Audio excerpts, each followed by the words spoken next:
metro e meio de conversa nos estúdios da CFM, aqui em Leiria, no Centro Comercial Maringá, hoje com um convidado que muito me honra ter aqui nos estúdios da CFM, David Rodrigues Barreirinhas, que eu já conheço há algum tempo, mas quero que as pessoas da CFM e todo o auditório possam também conhecer-te. Olá, David. Olá, Elsa.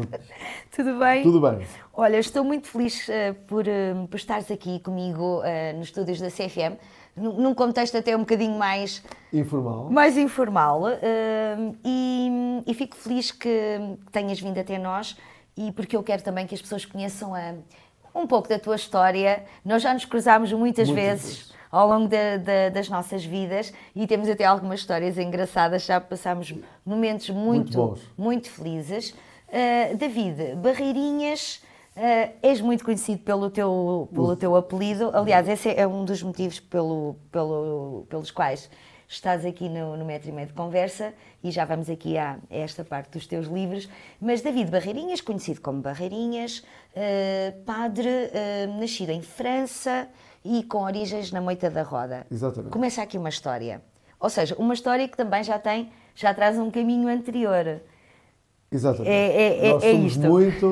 Nós somos muito daqueles que nos antecedemos, dos nossos pais, dos nossos avós. E por isso o facto de eu nascer em França é apenas um pequeno episódio de uma longa história que passou por muitos lugares, que envolve muitas pessoas, mas de facto as minhas raízes e a minha história familiar está de facto nesse pequeno lugar, grande lugar, Moita da Roda. Onde eu também já fui feliz na Moita da Roda. Exatamente. Grandiosas festas da Moita da Roda. Grandiosas festas anuais, sempre. Verdade. Primeiro fim de semana de setembro, fica já o convite. Já está. Eu acho que já foi lançado o cartaz. Exatamente. Estão muito ativos. Sempre fazem vários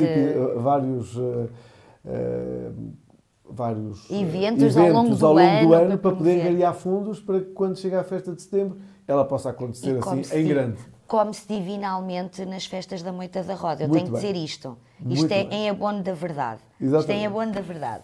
Portanto, os teus pais, como muitas pessoas, muitos portugueses na altura, na década de 60, eventualmente... Aqui no caso foi já no princípio da década de 70. Que os meus pais imigram, depois de casarem.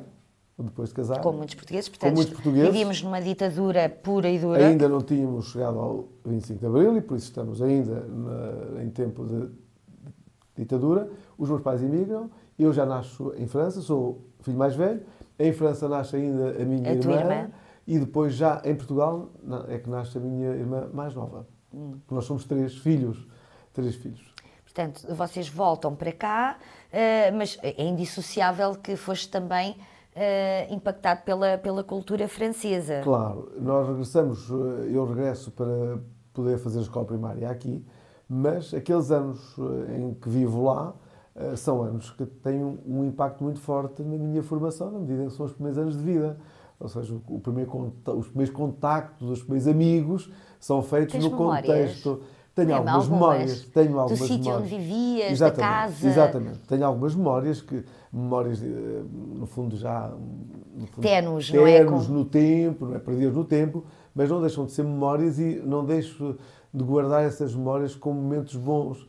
Momentos em que, no fundo, encontrava os amigos, momentos em que sentia também essa presença portuguesa e essa interajuda, porque muitas vezes era a mãe de um, a mãe de outro, ou de outro ainda, que ficava com os filhos todos enquanto a outra ia trabalhar. Ou seja, havia uma espécie de turnos, interajuda muito grande para que tudo pudesse correr bem nessa comunidade. E essa marca ficou, porque no fundo isso também se bebe desde pequeno, ou seja, sentir essa dimensão solidária, esse cuidar, essa preocupação essa comum, humanidade, isso deixa de facto uma marca muito grande.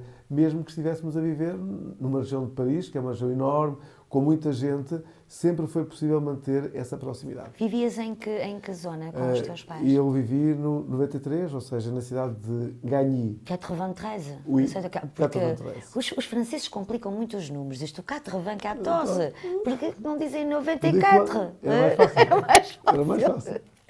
Olha, então depois vens para Portugal... Faço a escola primária. Faz a escola primária. Na Moita da Roda.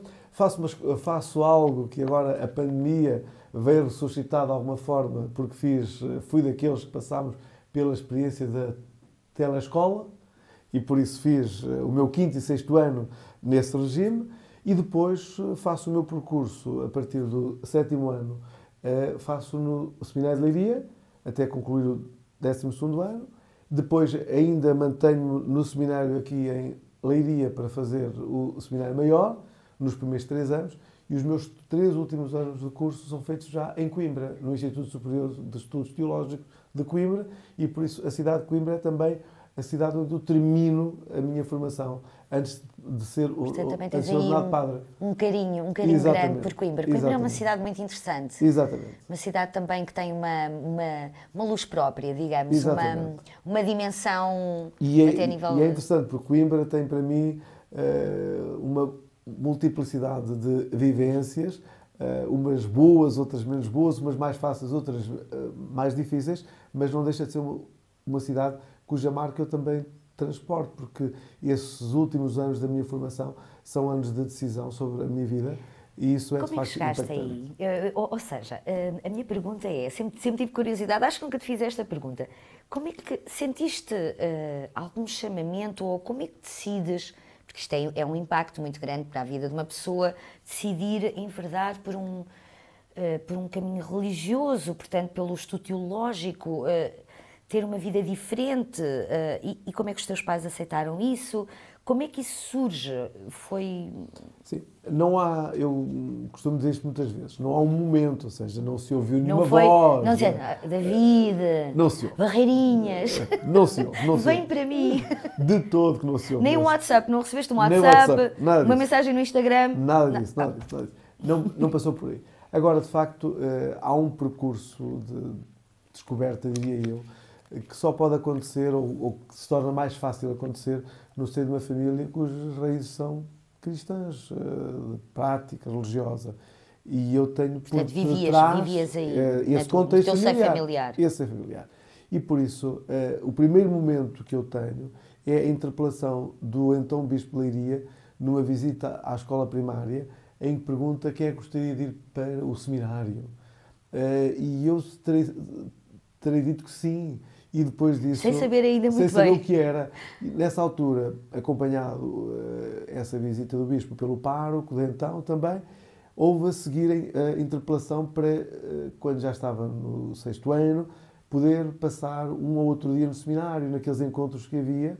A partir daí foi-me lançado esse repto a ir para o seminário e toda a permanência no seminário é que permitem essa descoberta vocacional. Ou seja, não posso dizer que haja um momento em que se ouve de facto uma voz. Há um conjunto de fatores, há um ambiente propício e ao perceber que no fundo, se calhar, o meu caminho poderia ser por aqui.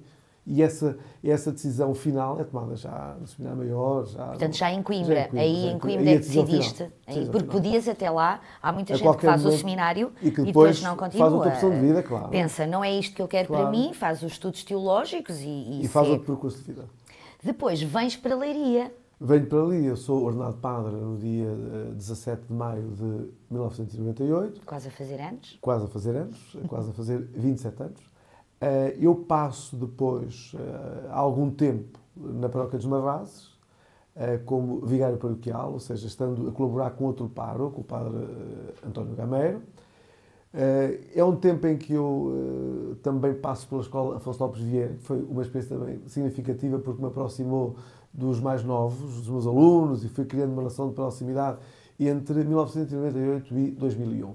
Em 2001 sou nomeado pároco da Azóia. Em 2003 acumulo essa função também como pároco da Barosa e mantenho nesta zona de Leiria até 2011. E foste sempre conhecido, Fui sempre conhecido. Foste sempre uma pessoa, sempre te conheci como uma pessoa próxima. Sim, procurei cultivar essa relação de proximidade. Verdade. Porque também esse é, no fundo, o espírito em que sempre vivi. Ou seja, a minha família sempre teve uma presença em diferentes contextos, em diferentes mundos, não apenas na ligação à Igreja, mas mesmo noutras instituições. O testemunho que, no fundo, foi legado pelo meu pai, na sua intervenção cívica, na política, em diferentes dimensões. Isso fez com que eu também me sentisse, no fundo, desafiado a assumir essa atitude. Já vinhas com esse impacto também, claro, de casa. Esse compromisso. Eu estou-te a falar nesta particularidade porque, como sabes, há muitos colegas teus que não criam tanto esta raiz e tu és uma pessoa muito conhecida. Não há ninguém que não te conheça em Leiria e arredores. É verdade, é verdade. É verdade. Sim, há muita gente, não digo que sejam todos, mas sim, mas muita gente. Sim. E porque de facto és uma pessoa que dispõe e que estás próximo da população. Eu acho que isso é fundamental. Essa é de facto uma enorme preocupação que tenho. Uma preocupação que mantive nestas paróquias, uma preocupação que depois levei em 2011 para as paróquias onde estive até agora, no Conselho de Orém. Exatamente, porque depois saio daqui. Eu recordo-me, tu disseste, vou para Orém. Eu disse, mas como é possível? Com quem? Eu agora vou-me confessar. Exatamente. 2011 é um ano dessa mudança. Para a parte norte do Conselho de Orém, Rio de Couros, Formigaias e Ribeiro do Fárrio. E agora, nestas mudanças que no fundo toda a nossa diocese de Leiria está a viver, venho de novo para esta zona de Leiria, para esta unidade pastoral de Leiria, que vai incluir as paróquias de Leiria, Pouso, Escuros da Areia, Barreira e Cortes. Vais ser meu parco. Exatamente. Vais ser meu parco, Exatamente. Uma grande responsabilidade. Uma grande responsabilidade aqui da Elsa Gomes Furacão, meu Deus. Uma enorme responsabilidade. Bom, mas vamos, olha, já fizemos aqui também o teu percurso e quem tu és, já te apresentámos, e eu trago-te aqui, aliás, só a tua vida dava, porque eu sei que tens muitas histórias para contar, mas tantas histórias, de repente, tu lembras-te de escrever, meu Deus, uma obra, porque isto é uma obra, uma genealogia da tua família. Exatamente. Correto? Da tua família. E, portanto, eu, quando tu me fazes o convite para o lançamento, eu pensei, o David lançou um livro. Achei eu que era um livro da família. Eu vi o teu texto, 15 anos, a investigação, eu pensei, 15 anos da vida dele, muito tempo, eu assim, mas será bem um livro, pronto, pensei, um conjunto de histórias. E, de repente, quando chegas aqui ao estúdio, dizes-me que são 10 volumes. E eu fiquei estarrecida. 10. Vamos começar. Como é que esta aventura... Diz-me. Vamos pelo início. Esta aventura tem mais de 15 anos já. É uma aventura partilhada com o meu pai, ainda. Ele foi meu companheiro de viagem no início desta jornada. Que ainda tive a honra de conhecer. Exatamente. Bem disposto. Exatamente. Este trabalho é fruto de um gosto alimentado pelo meu pai durante muito tempo, um gosto que, de alguma forma, ele também me transmitiu, um gosto pela genealogia, pela história, por esta vontade de conhecer as raízes. De onde é que nós somos? Quem é que esteve cá antes de nós e porquê é que estamos nós e de onde é que, de facto, cada um de nós vem para chegar até sentido, aqui. Um caminho. Aqui. E este trabalho começa depois de eu ter feito uma experiência familiar de 2 encontros, 2 famílias... Eu já ouvi falar nesses encontros, os Ginjas. Exatamente. Família Ginjas. Exatamente. Certo. Começa exatamente por aí. Nós fazemos 2 encontros daquilo que é conhecido na Noite da Roda como a Casa do Rocio, que é, no fundo, a família Ginja. Nós fazemos esses 2 encontros e, a partir daí, eu começo a contactar com as fontes, com toda esta informação. E, de repente, no meio de toda esta procura, há um documento guardado no Arquivo Distrital de Leiria que tem um valor histórico enorme, na medida em que é dos mais antigos inventários orfanológicos que o Arquivo Distrital de Leiria guarda até hoje. Curioso. Exatamente de uns dos meus 6º avós, João Rodrigues e Luísa Maria. Que são os que dão início a esta aventura. A esta aventura. Esta família, que começa com João Rodrigues e Luísa. Este casal nasce por volta de 1740, 1750, ou seja, ainda na primeira metade do século XVIII. Este casal tem 10 filhos. Meu Deus. Este casal é vítima das invasões francesas e por isso eles morrem no contexto das invasões francesas. Eu não gosto de dizer que foram mortos pelos franceses porque nós não temos essa certeza. Não tem essa mas sabemos convicção. que morrem no contexto das invasões ou por violência, algum tipo de violência, ou pelas diferentes doenças que, no fundo, depois foram dizimando muita gente também naquele contexto, ou mesmo em situações de fome. Nós não sabemos exatamente a causa da morte deste casal. Sabemos que morrem entre 1810 e 1811. Ela sabemos que morre em abril de 1811, exatamente no período mais difícil das invasões francesas na nossa zona. E na morte deles, porque havia netos menores, é feito esse inventário Nesse inventário eu encontro a descrição dos bens... Que está neste primeiro volume. No primeiro volume. Esse inventário está publicado nesse primeiro volume. Encontramos uma relação de bens, mas encontramos também todos os herdeiros, ou seja, os filhos e os netos que ficaram. E é a partir dessa informação que eu vou fazer toda a genealogia desta família. Portanto, este inventário é que... É que, no fundo, dá é origem... É o mote para este trabalho. trabalho. Os 10 volumes correspondem, no fundo, aos 10 filhos. Aos 10 filhos. Neste momento estão publicados os 2 primeiros, para o filho João Rodrigues e para o filho José Rodrigues. Estou, neste momento, a preparar já o 3º e o 4º volume, que serão exatamente sobre 2 filhas, a Isabel de Jesus e a Josefa de Jesus, que serão o 3º e o 4º volume, respectivamente. Sendo que estamos a falar hoje de cerca de 15.000 descendentes deste casal. Nós somos cerca de 15.000 pessoas descendentes deste João Rodrigues e desta Luísa Maria, que nos cruzamos ou que nos cruzamos muitas vezes, alguns que nos cruzamos todos os dias, sem termos esta percepção, sem terem a noção. Ou pelo menos eu hoje tenho essa percepção, ou seja, tenho a noção de que me cruzo com gente que é sangue do meu sangue e descendente deste João e desta Luísa, mesmo que a maior parte das pessoas não tenham, ou pelo menos não tivessem até agora, esta noção. A partir de agora, as pessoas vão tendo esta noção, porque também vamos falando sobre isto. Os Ginjas, o apelido Ginja e o apelido Barreirinhas descendem desta... Não descendem exatamente daqui. E porque isto é mais complicado do que parece, não é? É mais complicado do que parece. Em relação aos apelidos, é interessante nós repararmos no seguinte. O meu apelido Barreirinhas não tem a ver com esta família Rodrigues. Exatamente o meu segundo apelido, David Rodrigues Barreirinhas, estamos a falar do apelido Rodrigues, o apelido materno. Portanto, é exatamente daqui, é da parte da minha mãe, que de facto surge este trabalho. Barreirinhas é um apelido com origem geográfica, ou seja, os meus antepassados viveram num sítio chamado Sítio das Barreirinhas. O meu bisavô era conhecido como Manuel Francisco Novo das Barreirinhas ou Manuel Francisco Novo do Val, como referência ao sítio ou onde nasceu, Manuel Francisco Novo do Val, ou Manuel Francisco Novo das Barreirinhas, o sítio onde viveu. Só o meu avô António e o irmão Manuel são os primeiros que fixam o apelido e deixam de ser das Barreirinhas para serem Barreirinhas. António Francisco Barreirinhas e Manuel Francisco tiraram Barreirinhas. Tiraram um artigo Exatamente. para facilitar. Muitos apelidos têm exatamente esta origem com os sítios onde as pessoas viveram para distinguirem as diferentes famílias.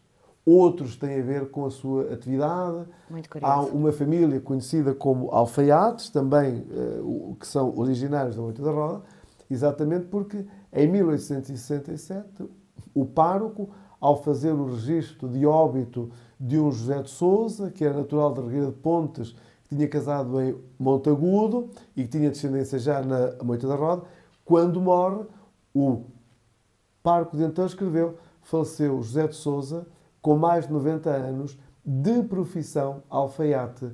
Até hoje, ou seja, quase 200 anos depois, os descendentes deste José de Sousa continuam a ser conhecidos como alfaiates, sendo que apenas um pequeno ramo da família fixou o nome, esse apelido, porque os outros são conhecidos como tal, como alfaiates, Luís Alfaiate. Mas não têm um apelido. Mas, de facto, o nome oficial é Luís de Sousa, ou é José de Sousa, ou é Manuel de Sousa, mesmo que sendo todos eles conhecidos como Manuel Alfaiate, Luís Alfaiate, João Alfaiate, exatamente desta forma. Como é que se mergulha numa aventura de mais de 15 anos e com esses nomes e essas datas todas que tu tens na tua cabeça, como é que é possível?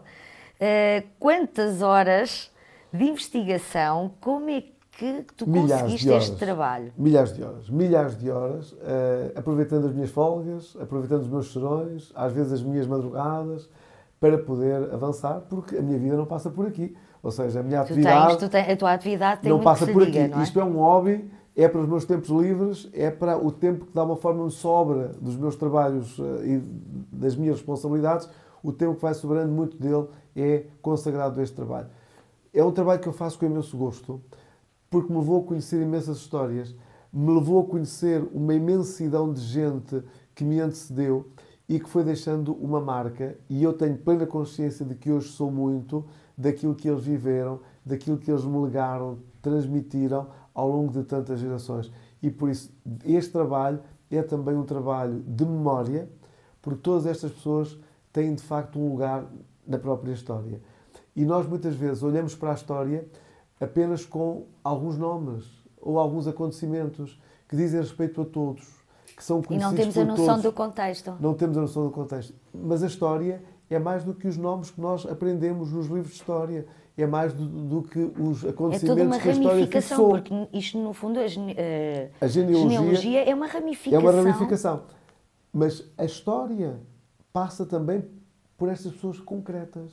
Ou seja, quando nós pegamos num livro de história, numa sala de aulas, sim, numa escola, nunca vamos encontrar João Luís e Luísa, muito dificilmente vamos encontrar estas pessoas. Porque estas pessoas não marcaram a história sim, de mas todos. Fizeram parte dela. Mas fizeram parte dela e marcaram a história de muita gente. Naquele tempo, em cada tempo. Isso não deixa de ser absolutamente significativo para quem descende de sangue. Não deixa de ser absolutamente marcante e importante para quem vive hoje nos mesmos lugares e, no fundo, percorre as mesmas ruas e está nos mesmos sítios. Como é que foi no início, quando começas esta aventura com este documento, ainda com o teu pai, começas a contactar, portanto, foste aos arquivos, tiveste de começar Claro. a investigar certidões de nascimento, certidões de casamento, organizar toda a informação, Sim. começar a codificar, porque isso, estávamos a falar em off, todos estes códigos que cada pessoa tem e que pode, uma pessoa que faça parte desta linha, consegue ver quem são os seus ascendentes e os familiares, claro. E com quem o ano em que nasceram, a relação que têm. Como isto foi um trabalho... Os primeiros documentos, esse é o primeiro documento, esse inventário. Depois disso, há de facto os documentos de batismo, ou seja, os assentos de batismo, os assentos de casamento e os assentos de óbito.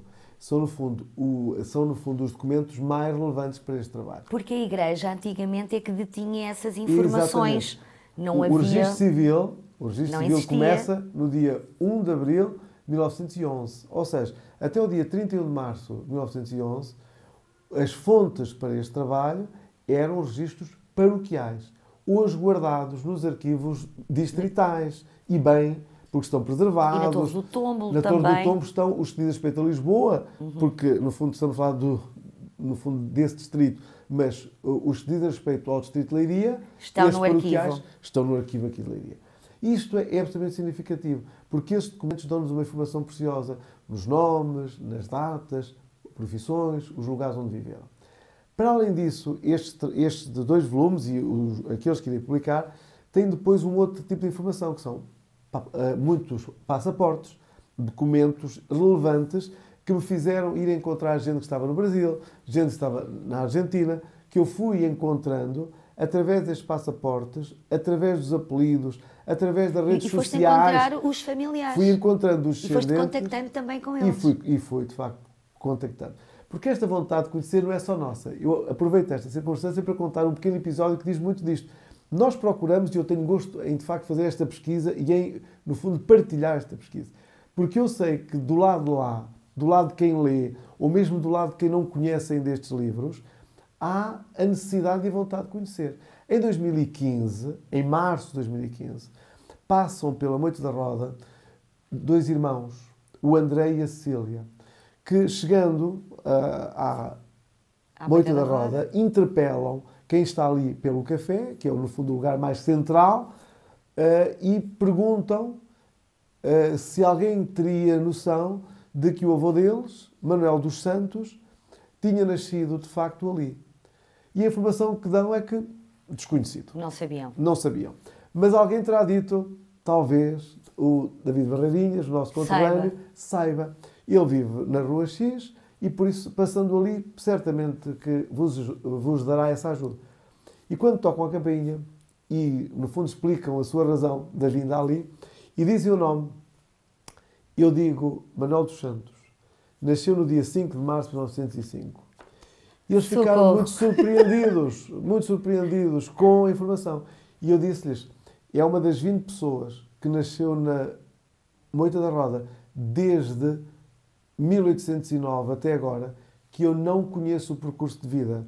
Conheço apenas a data em que nasceu, E a aquelas data pessoas do batismo. vieram ter contigo. Aquelas pessoas vieram da Argentina à procura de informações sobre o seu avô, que tinha nascido em 1905, que emigrou para a Argentina no princípio da década de 20, ou seja, com 20 e poucos anos, ou ainda 18, 19 anos, enfim, há algumas dúvidas sobre essa questão, porque ele terá ido uma primeira vez, depois terá ido uma segunda, e esse Manuel dos Santos vai para a Argentina sem nunca mais voltar. Casa com uma senhora que é natural do distrito da Guarda, ainda viva, porque era 26 anos mais nova do que ele. Tem uma filha, Ana, Incrível. e essa filha tem estes 2 filhos, o André e a Cecília, com quem hoje mantenho contacto, mantenho relação de Isso é de amizade. facto extraordinário. Interessante eles dizerem que vieram no mês de março, porque o avô lhes falava da Feira de Março em Leiria. Nós hoje estamos habituados a celebrar a Feira de Maio, mas é importante que no fundo, dizer que a Feira de Maio era em março. A saber, e que depois é transferida para assim. maio, porque chovia muito em março. E agora em maio também chove. Agora em maio chove sempre. Penso que não há nenhum ano em todos chova. estes em que não tenha chovido em maio para assinalar esse facto. E nós percebemos isto. Gente que tem 30 e poucos anos, que mantém uma memória sobre toda esta questão. E que tem essa curiosidade, e tem portanto, esta como curiosidade falavas há de ver, pouco. fazer uma Nós sabemos viagem. quem Eu tenho somos, curiosidade em saber. de onde viemos. E eles também têm. Isto é interessante e justifica muito disto. Portanto, todos nós, no fundo, eu recordo-me que a minha mãe é da Boa Vista, mas o meu falecido pai de Sernancelho.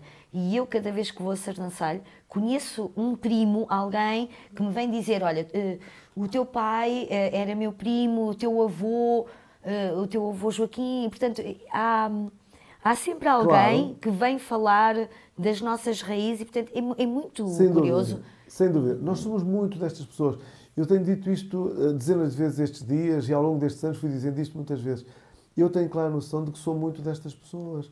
Nós fomos bebendo, eles foram transmitindo e quando nós percorremos os diferentes lugares, isto sente-se. Eu tenho feito agora algum exercício também pela manhã e gosto de caminhar e quando percorro alguns caminhos e alguns lugares, há uma emoção única. Porque eu vou numa rua, ou percorro aquela rua, percorro aquele caminho e, fruto deste trabalho, eu olho para aqueles lugares de forma diferente. Eu sei que aqui viveram estas pessoas, aquelas pessoas, outras pessoas e essa noção deixa-me, em primeiro lugar, numa atitude de humildade tremenda, porque nós somos apenas um momento e somos uma circunstância, mas houve outros momentos, houve outras circunstâncias, houve outras pessoas, haverá outros momentos e nós estamos nesses sítios. E por isso...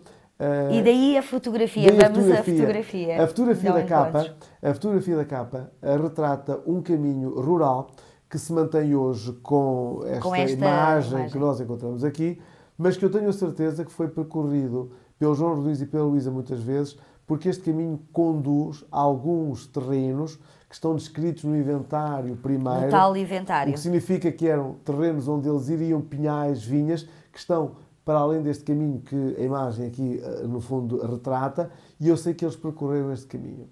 E este caminho tem uma força absolutamente única, porque não apenas eles, João Rodrigues e Luísa, mas também tantos outros descendentes, filhos, netos, bisnetos, outros descendentes foram percorrendo, passando aqui. E à minha memória vem muitas vezes uma citação bíblica, um episódio bíblico referente a Moisés e à sarça ardente, que no fundo é a imagem de Deus, e no fundo dessa sarça há uma voz que diz a Moisés: não te aproximes, porque o chão que pisas é sagrado. Eu não digo não pises este caminho, mas ou não te aproximes, mas eu muitas vezes digo pisa, mas pisa com respeito, porque este caminho, já este foi chão percorrido. é Tem absolutamente muita sagrado. história, tem muita história. Incrível. Agora eu abri aleatoriamente aqui numa página e vem aqui um nome que eu também conheço, esta família da Moita da Roda, Relva. Exatamente. O Luís Relva. Exatamente. Portanto, que também estão aqui... Também. É interessante reparar o seguinte. Todas estas pessoas são descendentes deste casal, João Rodrigues e Luísa, sendo que não usamos todos o apelido. Eu mantenho até agora o apelido Rodrigues no seio da minha família, até agora, porque sempre descendemos de homens. E os homens mantiveram mantinham o apelido paterno. E muitas vezes as mulheres perdem, é o que acontece. As mulheres perdem e usavam, normalmente nestas aldeias, usavam o apelido da mãe, que era quase sempre de Jesus. E por isso era Maria de Jesus, Joaquina de Jesus, Teresa de Jesus, Ângela de Jesus. Era o apelido das mulheres, na maior parte dos casos, exatamente Minha avó também era de Jesus. Exatamente, quase todas, em ambientes rurais. Eu sei que as zonas urbanas... Diferente. Tem outra mas componente. nesta zona, de facto, o apelido das mulheres era quase sempre de Jesus. E nunca o apelido paterno, esse estava reservado aos homens. E por isso, quando se descende de um homem, o apelido foi-se mantendo. A partir do momento em que nós descendemos de uma mulher, perde-se o apelido porque vai-se conquistar o apelido... O apelido do marido, neste caso. Do marido. E por isso, nós encontramos neste livro, não são todas as pessoas com o apelido Rodrigues. Alguns têm esse apelido, mas outros têm outros apelidos. Mas são da família, mas são descendentes. Exatamente, são descendentes, a partir de mulheres. No caso concreto, nestes 2 volumes ainda há alguns, porque José Rodrigues e João Rodrigues, estes filhos, são homens, mas, por exemplo, nos 2 próximos volumes, a questão coloca-se logo desde o início, porque elas são mulheres. Josefa de Jesus e Isabel de Jesus. Os apelidos logo na primeira geração são apelidos paternos e não daquelas 2 mulheres. Mas elas são Rodrigues, são filhas do João Rodrigues e da Luísa, e os descendentes daquelas 2 mulheres continuam a ser Rodrigues, mesmo usando outros apelidos. Eu nem sei, eu até estou um bocadinho sem palavras, porque eu julgava que isto era um livrinho, e são 10 volumes. Qual foi assim a principal dificuldade que tiveste? Primeiro, a principal dificuldade, e depois gostava que me contasses uma curiosidade, ou assim, aquela que mais te fascinou, digamos. Pronto, primeiro as dificuldades que se prendem... Há algumas dificuldades quando se procura. Há sempre, nesta pesquisa, não é? Porque isto é uma pesquisa profunda. Há sempre grandes dificuldades. E as dificuldades passam muitas vezes pela ausência de registro. Há alguns documentos que não existem. Coisa que hoje em dia já temos registros de tudo e mais alguma coisa. É mais difícil. Agora, há um período em que também a própria letra às vezes não é tão legível como nós gostaríamos. E depois como é que tu fazes? Tem que ser com uma lupa, tu andas ali à volta da letra, da caligrafia. Ali à volta das letras, às vezes necessitamos do quê? Comparar alguns documentos, comparar um acento feito num ano, no fundo, por aquele padre, e outro ano a seguir, ou o mês depois, ou outro, porque às vezes a letra tornou-se mais legível em determinada altura, porque dependia até da forma como, no fundo, o tipo de caneta que usavam faz com que a letra esteja mais limpa ou menos limpa, e por isso é necessário este exercício de comparação. Essa é uma das dificuldades. Depois a ausência de, no fundo, documentos. Depois, quando se faz um trabalho deste e se inclui todas as pessoas, nós ficamos a perceber que alguns foram embora para outros lugares e houve aqui uma dificuldade. E depois há uma perda de... Há uma perda de informação. Depois é necessário, no fundo, o quê? Conjugar diferentes fontes para se poder chegar a pessoas que foram embora. E nós hoje temos as nossas fontes antigas, mas temos hoje também muitos sites onde há informação absolutamente marcante e significativa. Portanto, a internet acaba por ajudar muito. Muitos dos documentos estão digitalizados, ou seja, quem tiver gosto em fazer não precisa de ser casa, na maior parte dos casos, porque quase todos os livros estão Portanto, se nós quisermos, imagina eu e o Rui Pereira, queremos agora ir pesquisar um pouco sobre o nosso apelido. Em casa é possível fazê-lo. Neste caso concreto, olhando estes arquivos paroquiais, é necessário que tenham uma data anterior a 1911. 1911. A partir daí é fácil procurar. desde que as pessoas estejam aqui. Nós, aqui, também é importante que se diga para a zona deste Conselho de Leiria e para esta zona centro, os franceses, quando passaram, destruíram os registros paroquiais. Significa que os mais antigos registros são do princípio do século XIX. Mas eu tenho ramos familiares, eu tenho ramos familiares em que foi possível já chegar aos meus 12º avós. Porque os sítios onde viveram, não foram impactados pelas invasões francesas e os registros. registros são desde o século XVI, XVII. E por isso há uma possibilidade muito maior. É importante que se diga isto. Nós estamos a falar de 15 mil pessoas, descendentes deste João Rodrigues, desta Luísa, que são os meus 6º avós. Mas é bom que se diga, que cada um de nós tem 64 casais de 6º avós. 64 casais. Ou seja, Rui Pereira anota 64 casais de 6º avós.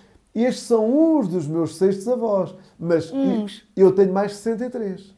Portanto, isto dava para fazer, como agora era uma série Netflix, quase, com vários episódios. Com 64 temporadas. 64 temporadas. Certo? 64 temporadas. Agora, também é bom que se diga o seguinte.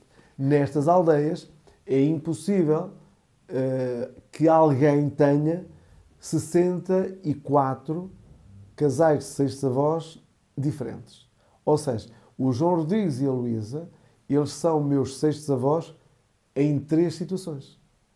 Ou seja, 3 vezes. Eu estou muito baralhada. Isto faz-me lembrar o fado da família. 3 vezes, porque o João Rodrigues é meu, e a Luísa são meus 6º avós no filho José Rodrigues, no volume 2, mas vão ser meus 6º avós na filha Joaquina Maria e vão ser os meus 6º avós na filha Maria Rodrigues. Ou seja, em 3 volumes, ou seja, no volume 2, no volume 5 e no volume 10, já entendi. Eles os João Rodrigues vão aparecer de novo. Mas isso não anula a imensidão de gente que está para trás, porque logicamente não são 64, mas podem ser 40 casais diferentes e por isso pode imaginar o número de pessoas de onde nós descendemos. Isto é importante também dizer-se e é absolutamente marcante para nós percebermos isto. Este trabalho começa, no fundo, do passado para o presente. A sugestão que eu dou a quem tem gosto em conhecer a sua família e curiosidade é começar do presente para o passado. Porque este trabalho não é uma genealogia simples. Não está aqui toda a minha genealogia. Está uma parte. Está uma pequeníssima parte. Porque se eu tenho recolhido a informação da minha genealogia direta. Eu sei quem foram os meus avós, bisavós, trisavós. Eu tenho os nomes, as datas, a informação de todos. Mas o que está aqui é mais do que isso. Porque não estão cá só os meus avós, estão cá os irmãos dos meus avós e os filhos e os netos deles. Não estão cá só os meus bisavós, estão cá os irmãos dos meus bisavós, e os irmãos, os filhos, os filhos e os netos. Isto é um trabalho de muita genealogia, paciência. De muita paciência e com uma profundidade enorme. E complexa reunir muito isto. complexo. Agora, de forma simples, também quem está aqui, ao pegar no nome, consegue fazer facilmente, usando exatamente a questão dos códigos. Porque... Foi isso que eu e o Rui Pereira estávamos fascinados a tentar perceber quem era quem, como é que nós podíamos encontrar. Será que eu estou aqui? Não estou. Não estou, mas o David tem pena, porque eu fazia bem parte desta família. Mas temos muitos amigos comuns que estão aqui. Verdade. Muitos amigos comuns que estão aqui. Até é da minha família. Até da tua família, exatamente. Muitos amigos comuns aqui. Ginja. Não, é um trabalho que exige muita paciência, exige muito cuidado e, sobretudo... Sim, porque tu tens aqui fotografias, datas de nascimento, datas de falecimento, onde é que viveram, quem são os filhos. Olha, encontrei Ginja. José da Silva Ginja. Portanto, 1887, faleceu em 1958. Era conhecido como o tio cego, que é absolutamente... Tu sabes isto tudo, claro? Mais ou menos. É uma figura... Esta câmara está-se a mexer ou és tu que estás a mexer na câmara da vida? Não, é o David que está a mexer na câmara. Foi sem querer. É interessante o seguinte... Então, o José da Silva Ginja fazia parte da família Ginja. cegou com cerca de 8 anos e foi uma figura cuja marca ainda hoje é, no fundo, referida no contexto da família, porque foi alguém que, tendo cegado, depois consagrou o seu tempo aos trabalhos em madeira e por isso era um carpinteiro exímio, sendo que hoje em minha casa, por exemplo, está um banco que ele fez para a irmã, que era a minha bisavó, quando ela casou em 1911, em novembro de 1911, quando a minha bisavó Maria da Conceição casou, o irmão, no fundo, ofereceu-lhe para a casa um banco que estava junto à lareira. Que curioso. E esse banco está hoje na posse da família e, no fundo, foi ele que fez, estando já cego. Então este José da Silva Ginja, o que é que será a Tânia Ginja? Eu agora estou aqui em... Será tio-bisavô, será tio-bisavô da Tânia Ginja, porque, no fundo, exatamente como eu, que também sou sobrinho bisneto desse José da Silva Ginja. É irmão dos nossos bisavós, da minha bisavó e do bisavô da Tânia. Bom, estou muito fascinada, estou até, como dizem os ingleses, overwhelmed, porque tu sabes, de facto, tanta coisa sobre a tua família e conseguiste absorver aqui tanta informação. Claro. E isso deve ser um sentimento muito gratificante. Sem dúvida. Muito gratificante. Sem dúvida. Muito gratificante. E 15 mil pessoas, 15 mil descendentes. Sim. Portanto, para quando uma festa na Moita da Roda ou na Ortigosa com 15 mil... O meu sonho esse, não é? E o desafio que já lancei na primeira fase é exatamente o seguinte. Este trabalho termina com a identificação ou dos quartos netos ou dos quintos netos deste João Luís e desta Luísa. Pontualmente, há a identificação de sextos netos ou de sétimos netos. Isso acontece quando são, no fundo, os mais próximos da minha pessoa. Fiz questão em deixar até ficar. Mas o habitual nestes trabalhos é poder encontrar os quartos ou os quintos netos. De forma que alguém que pega aqui vai dizer assim, ainda há alguns que vão dizer, este sou eu, porque há quartos netos e há quintos netos vivos. Vivos ainda nestes volumes. Mas há muita outra gente que vai dizer, estes são os meus pais. Os meus pais e outros vão dizer os meus avós. E tem toda a ascendência, no fundo, dessa pessoa. O desafio que eu deixei no dia em que lancei este livro, foi no dia 12 de outubro de 2024, o desafio que deixei é exatamente este. Se um descendente de cada um dos últimos identificados neste livro fizer a sua genealogia até os dias de hoje, nós vamos identificar as 15 mil pessoas. E fazemos uma festa. Ou seja, se eu chegar aqui aos meus avós, e fizer o quê? Identificar os filhos que eles tiveram, ou seja, os netos e os bisnetos, que são aqueles que andam aí todos os dias, e isso é fácil de fazer, porque cada um conhece o pai, conhece o tio, a tia, os primos, ou os segundos primos, os avós, conhece. Se cada um fizer este trabalho... Conseguimos lá chegar. David, incrível este trabalho. Muitos parabéns. Muito obrigado. Acho fascinante teres-te lançado nesta aventura ainda com o teu pai.